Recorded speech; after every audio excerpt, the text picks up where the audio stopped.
ما ننسخ من آية أو ننسها نأت بخير منها أو مثلها ألم تعلم أن الله على كل شيء قدير ألم تعلم أن الله له ملك السماوات والأرض وما لكم من دون الله من ولي ولا نصير صدق اللہ العظیم۔ ان آیات مبارکہ کا ترجمہ اگرچہ ہم کر چکے ہیں، لیکن اس کا جو اصل مفہوم ہے اور اس کا پس منظر ہے اس کو سمجھنا ضروری ہے۔ آپ کو معلوم ہے کہ اللہ کا دین آدم سے لے کر این دم تک ایک ہی ہے۔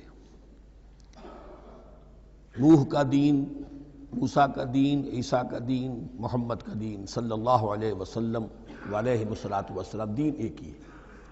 شریعتوں میں فرق رہا ہے، اور یہ فرق جو رہا ہے اس کا اصل سبب یہ ہے کہ نوع انسانی مختلف اعتبارات سے ارتقاء کی مراحل طے کر رہی تھی۔ ذہنی پختگی، شعور کی پختگی، پھر سوشل ایولیوشن، تمدنی ارتقاء، یہ مسلسل جاری تھا۔ لہذا اس ارتقاء کے جس مرحلے میں رسول آئے اسی کی مناسبت سے ان کو تعلیمات دے دی گئیں۔ ان میں وہ حصے بھی تھے کہ جو ایٹرنل ہیں، جو ہمیشہ رہیں گے، اور ایسے بھی تھے کہ جو اس زمانے کی مناسبت سے تھے۔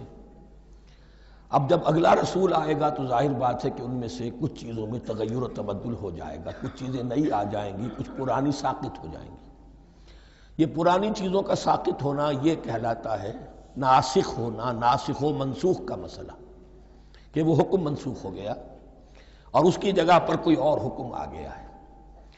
یا تو اللہ تعالیٰ تعین کے ساتھ منسوخ فرماتے ہیں، یا یہ کہ اس شے کو سرے سے لوگوں کے ذہنوں سے زائل کر دیتے ہیں۔ اعتراض یہ کر رہے تھے یہودی کہ اگر تو یہ دین وہی ہے جو موسیٰ کا تھا تو ظاہر بات ہے کہ پھر شریعت پوری وہی ہونی چاہیے۔ اس کے اعتراض کا جواب ہے جو یہاں دیا جا رہا ہے، اور یہی مسئلہ پھر قرآن میں بھی ہے۔ قرآن کی بھی تدریج کے ساتھ شریعت کی تکمیل ہوئی ہے۔ جیسا کہ میں نے پہلے عرض کیا تھا، شریعت کا بلو پرنٹ آپ کو سورہ بقرہ میں مل جائے گا آگے چل کر، لیکن شریعت کی تکمیل ہوئی ہے سورہ مائدہ میں۔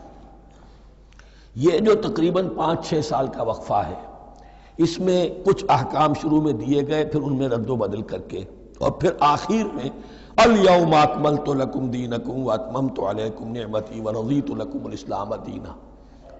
تو یہ ناسخ و منسوخ کا مسئلہ صرف سابقہ شریعتوں اور شریعت محمدی میں نہیں ہے صلی اللہ علیہ وسلم، بلکہ خود شریعت محمدی میں بھی زمانی اعتبار سے ارتقاء ہوا ہے کہ پہلے شراب کے بارے میں حکم دیا گیا کہ اس کی مضرت زیادہ ہے، گناہ کا پہلو زیادہ ہے، کچھ فائدے بھی ہیں، بس۔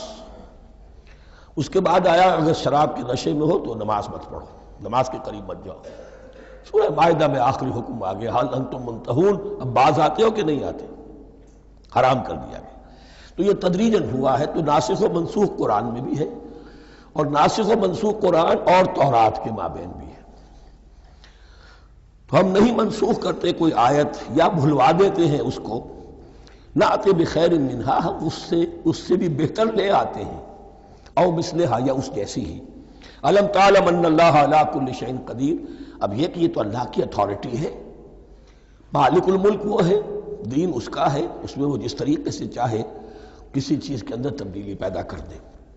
الم تعلم ان اللہ لہ ملک السماوات والارض ما لکم من دون اللہ من ولی ولا نصیر ام تریدون ان تسألوا رسولکم کما سئل موسیٰ من قبل، کیا تم یہ چاہتے ہو کہ سوال کرو یا مطالبہ کرو اپنے رسول سے بھی اسی طرح کے جس طرح کی باتیں کی گئی تھی موسیٰ سے پہلے؟ مثلا ہم دیکھ چکے ہیں کہ ان سے کہا گیا کہ ہم نہیں مانیں گے جب تک کہ اللہ کو دیکھ نہ لے عیاناً، یا اسی طرح کے اور مطالبے جو حضرت موسیٰ علیہ السلام سے کیے جاتے تھے۔ یہاں مسلمانوں کو سکھایا جا رہا ہے کہ اس روش سے باز آؤ، ایسی بات تمہارے اندر پیدا نہیں ہونی چاہیے۔ وَمَن يَتَبَدَّلِ الْكُفْرَ بِالْإِيمَانِ فَقَدْ ضَلَّ سَوَاءَ السَّبِيلِ، ظاہر بات ہے ایسی حرکتیں بھی اب مسلمانوں میں سے بھی جو منافقین ان میں شامل تھے وہی کر رہے ہوں گے۔ اس لیے فرمایا کہ جو کوئی ایمان کو ہاتھ سے دے کر کفر کو لے لے گا، یعنی منافق کیونکہ دو طرفہ ہوتا ہے، اب اس کا بھی امکان ہوتا ہے کہ یکسو ہو جائے کفر کی طرف، اور اس کا بھی امکان ہوتا ہے کہ بالآخر یکسو ہو جائے ایمان کی طرف۔ مذبذبین بین ذالک کی کیفیت میں جو مبتلا ہے، اس کے دو یہ امکانات ہیں۔ تو جو کفر کی طرف جا کر مستقل طور پر راغب ہو گیا اس کا ذکر ہے۔ ومن یتبدل الکفر بالایمان فقد ضل سواء السبیل، تو وہ تو سیدھی راہ سے بھٹک گیا۔ ود کثیر من اہل الکتاب لو یردونکم من بعد ایمانکم کفارا، اہل کتاب میں سے بہت سے لوگ ہیں جو چاہتے ہیں کہ کسی طرح لوٹا کر لے جائیں تمہیں تمہارے ایمان کے بعد، پھر کفار بنا دیں۔ یہ ایسے ہی ہے کہ جیسے کسی بلی کی دم کٹ جائے تو وہ یہ چاہے گی کہ ساری بلیوں کی دمیں کٹ جائیں تاکہ وہ کوئی علیحدہ سے نمایاں نہ رہے۔ تو وہ چاہتے تھے کہ یہ چیزیں جو ہیں ان کو واپس لے آیا جائے، اہل ایمان کو بھی کفر میں لے آیا جائے، حسدا من عند انفسہم، اور یہ ان کا طرز عمل ان کے حسد کی وجہ سے کہ کیوں یہ نعمت جو ہے ان کو دے دی گئی۔ من بعد ما تبین لہم الحق، اس کے بعد کہ ان پر حق بالکل واضح ہو چکا ہے، وہ جان چکے ہیں، پہچان چکے ہیں، کسی مغالطے میں نہیں ہے، غلط فہمی میں نہیں ہے۔ فاعفوا واصفحوا، یہ بہت اہم ہے مقام۔ تو اے مسلمانوں تم معاف کرتے رہو اور صرف نظر سے کام لو۔ اس کا اصل مطلب کیا ہے؟ ابھی تو چونکہ مدنی دور کا آغاز ہو رہا ہے، ابھی کشمکش کے اور کشاکش کے اور مقابلے کے اور تصادم کے بڑے سخت مراحل آ رہے ہیں۔ چونکہ تمہارا سب سے پہلا جو محاذ ہے وہ تو کفار مکہ کے خلاف ہے، سب سے بڑھ کر وہی آئیں گے، تم پر حملے کریں گے، جنگیں ہوں گی، تو فوری طور پر یہ جو آستین کے سانپ ہیں ان کو ابھی چھیڑو مت، جب تک یہ پڑے رہیں ڈورمنٹ، انہیں پڑا رہنے دو۔ ایک وقت آئے گا، یہاں یوں سمجھیے کہ یہ حکم دیا رہا ہے فی الحال انہیں چھیڑو مت، ان کے طرز عمل کے بارے میں زیادہ توجہ نہ دو، فاعفو، معاف کرتے رہو، درگزر کرتے رہو۔ اور وصفحو کہتے ہیں، صفح کہتے ہیں ایک طرف کا، یہ صفح ہے، یہ ورق ہے، صرف نظر کر لینا، دیکھا اندیکھا کر لینا، نظر انداز کر دینا، حتی یاتی اللہ بامرہ، یہاں تک کہ اللہ اپنا فیصلہ لے آئے۔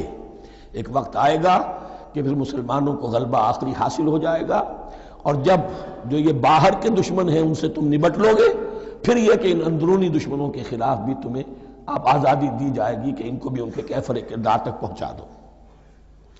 ان اللہ علی کل شیء قدیر، یقیناً اللہ ہر چیز پر قادر ہے۔ واقیموا الصلاۃ وآتوا الزکاۃ، نماز قائم رکھو، زکوٰۃ دیتے رہو۔ وما تقدموا لانفسکم من خیر تجدوہ عند اللہ، اور جو کچھ بھی تم خیر میں سے، بھلائی میں سے اپنے لیے آگے بھیجو گے، کوئی مال خرچ کر رہے ہو تو خرچ کہاں ہو گیا؟ وہ تو اللہ کے ہاں ڈپازٹ ہو گیا، جمع ہو گیا، تو ڈیوائن بینک کے اندر۔ وما تقدموا لانفسکم من خیر تجدوہ عند اللہ، اسے اللہ کے پاس پاؤ گے۔ ان اللہ بما تعملون بصیر، یقیناً جو کچھ تم کر رہے ہو اللہ اسے دیکھ رہا ہے۔ وقالوا لن يدخل الجنة الا من كان هودا او نصارى، اب دیکھیے جب یہ نئی امت اب تشکیل پا رہی ہے تو یہودی اور نصرانی جو ایک دوسرے کے دشمن تھے مسلمانوں کے مقابلے میں جمع ہو گئے، انہوں نے کہنا یہ شروع کیا، وقالوا لن يدخل الجنة، ہرگز نہیں داخل ہوگا جنت میں، الا من كان هودا او نصارى، سوائے اس کے جو یا تو یہودی ہو یا نصرانی ہو۔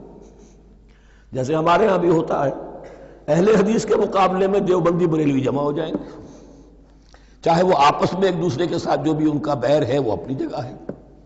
اسی طریقے سے اہل تشیع کے مقابلے میں شاید اور جو ہے اہل سنت کے لوگ جمع ہو جائیں۔ تو ایک کامن اینمی جب آ جاتا ہے تو پھر یہ ہے کہ وہ لوگ جن کے اپنے اندر بڑی کنٹرڈکشنز ہیں وہ پھر ایک متحدہ محاذ بناتے ہیں۔ وقالوا لن يدخل الجنة الا من كان هودا او نصارى تلك امانيهم، یہ لفظ دوبارہ آ گیا، یہ ان کی خواہشات ہیں، من گھڑت خیالات ہیں، ان کی وشفل تھنکنگ ہے۔ قل هاتوا برهانكم ان كنتم صادقين، کہو ان سے لاؤ کوئی دلیل اگر تم سچے ہو، دلیل کتاب سے لاؤ، کہیں تورات میں لکھا ہے یہ، کہیں یہ انجیل میں لکھا ہے، جو تورات اور جو انجیل تمہارے پاس ہے اسی میں سے دکھا دو کہ یہ لکھا ہوا ہو، کہیں لکھا ہوا نہیں۔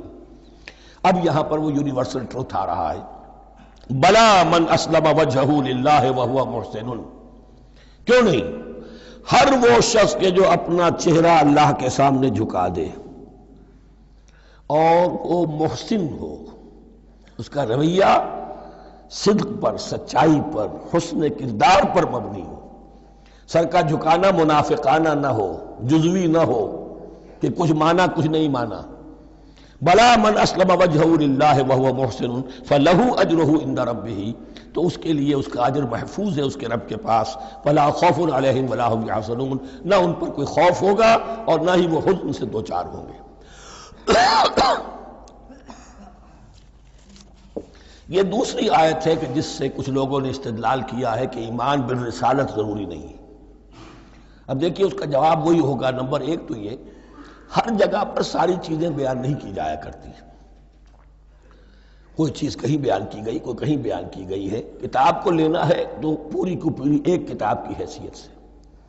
دوسرا یہ کہ یہ سارا سلسلہ کرام جو ہے، جو دو بریکٹس کے مابین آ رہا ہے، اس میں پہلے سے ہے وَآمِنُوا بِمَا أَنزَلْتُ مُصَدِّقًا لِمَا مَعَكُمْ وَلَا تَكُونُوا أَوَّلَ كَافِرٍ بِهِ. تو وہ تو ضرب کھا رہی ہے اس پورے کے پورے مضامین کے سلسلے سے جو ان دو بریکٹوں کے درمیان آ رہا ہے. اب دیکھیے، ایک طرف تو ان کا کہنا یہ تھا کہ جنت میں داخل نہیں ہوگا مگر وہی جو یہودی ہو یا نصرانی ہو. اب عمل کیا ہے؟ وقالت اليہود لیست النصارى علی شیء. یہودی کہتے ہیں نصارہ کی کوئی حیثیت نہیں، کوئی بنیاد نہیں، کوئی جڑ نہیں.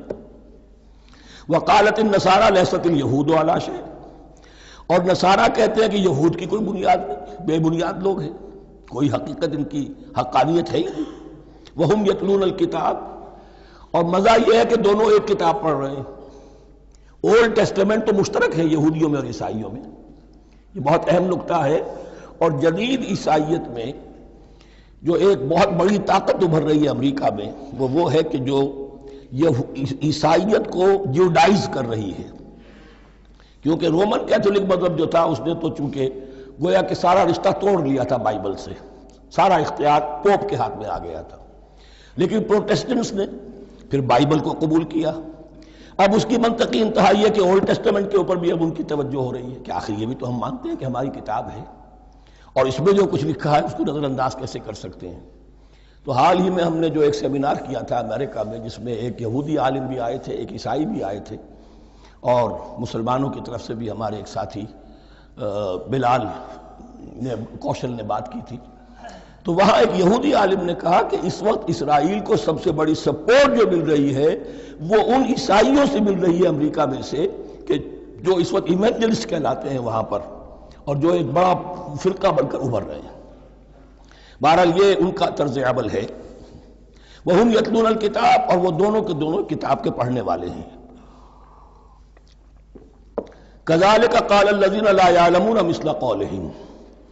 اسی طرح کہا تھا ان لوگوں نے کہ جو کچھ بھی نہیں جانتے، انہی کی سی بات کہی تھی. یعنی یہ اشارہ ہے مشرکین مکہ کی طرف. فاللہ یحکم بینہم یوم القیامۃ فیما کانوا فیہ یختلفون.